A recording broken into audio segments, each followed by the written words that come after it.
नमस्कार, आप देख रहे हैं द फैक्ट इंडिया। मैं हूं आपके साथ पूजा जादौन। आज हम आपको चुनावों के नतीजे बताएंगे और पूरे दिन में कौन सी सीटों पर क्या कुछ रुझान आ रहे हैं वो भी हम आपको बताएंगे। तो इसके साथ ही आप बने रहें हमारे साथ में द फैक्ट इंडिया के साथ। लगातार हम आपको लाइव अपडेट देते रहेंगे। तो जैसा कि आप सभी जानते हैं कि राजस्थान की 25 लोकसभा सीटों पर 2 फेज में वोटिंग हुई थी और इनमें से ज्यादातर सीटों पर कांग्रेस और बीजेपी की टक्कर है।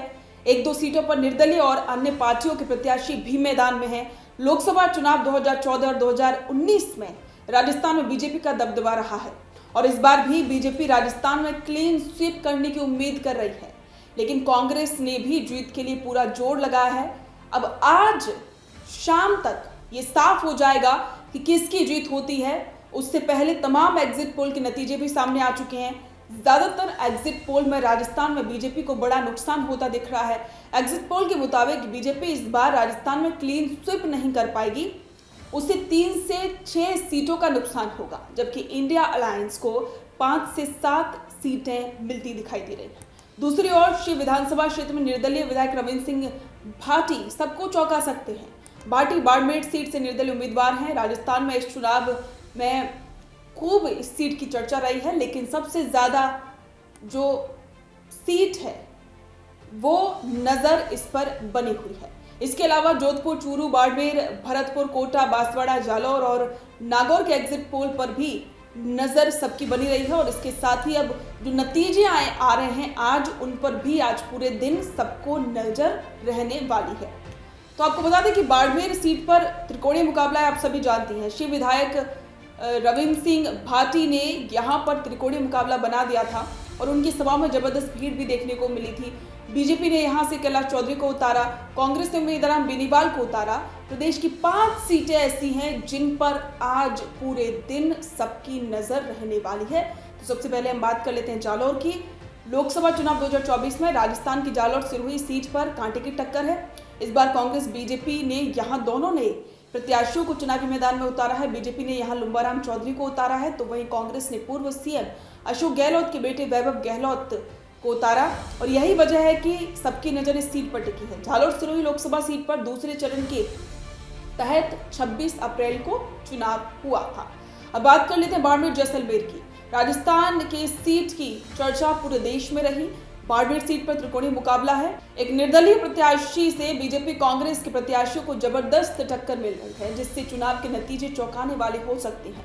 बाड़मेर जैसलमेर सीट के प्रत्याशियों में सबसे चर्चित चेहरे बतौर निर्दलीय ताल ठोकने वाले रविंद्र सिंह भाटी हैं।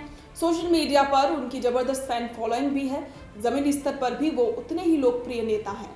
बीजेपी ने इस सीट से कैलाश चौधरी को मौका दिया है, जबकि कांग्रेस ने उम्मीदवार बेनीवाल पर भरोसा जताया है। अब बात कर लेते हैं कोटा बूंदी की। कोटा बूंदी लोकसभा सीट पर 26 अप्रैल को मतदान हुए। कोटा आरएसएस का गढ़ माना जाता है। बीजेपी ने यहां लोकसभा स्पीकर ओम बिरला को टिकट दिया था और कांग्रेस ने प्रहलाद गुंजल पर दांव खेला। कोटा बूंदी लोकसभा क्षेत्र के चुनावी इतिहास पर नजर डालें तो 17 लोकसभा चुनाव में कांग्रेस 4 बार ही इस सीट पर जीत दर्ज कर पाई है। 7 बार बीजेपी और 3 बार भारतीय जनसंघ का कब्जा रहा। 1 बार जनता पार्टी, 1 बार भारतीय लोक दल और 1 बार निर्दलीय प्रत्याशी चुनाव जीते। बीजेपी प्रत्याशी ओम बिरला की बात करें तो वो 3 बार विधायक का चुनाव जीत चुके हैं, 2 बार सांसद का चुनाव जीते। अब बीजेपी ने ओम बिरला को तीसरी बार मौका दिया। इसके साथ ही बात करें जोधपुर की, तो ये पूर्व सीएम अशोक गहलोत का गृह जिला है। हॉट सीट जोधपुर को लेकर बदला समीकरण केंद्रीय मंत्री गजेंद्र सिंह शेखावत के लिए कितना मुफीद होगा, ये 4 जून को यानी कि आज साफ हो जाएगा। अभी जोधपुर लोकसभा सीट पर बीजेपी प्रत्याशी शेखावत का पल्ला भारी लग रहा है। शेखावत के सामने इस बार कांग्रेस प्रत्याशी करण सिंह उच्चायडा को कांग्रेस ने उतारा है। बात करें बीकानेर की, तो 2004 से लेकर अब तक बीकानेर में बीजेपी के सांसद बनते आए हैं।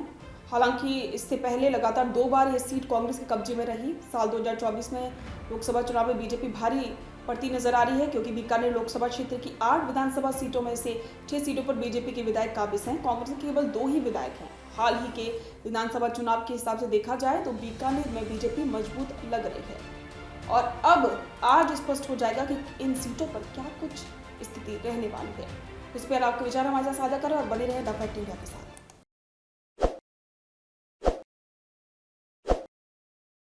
ताज़ा खबरों के लिए विजिट करें द फैक्ट इंडिया की वेबसाइट और डाउनलोड करें द फैक्ट इंडिया ऐप।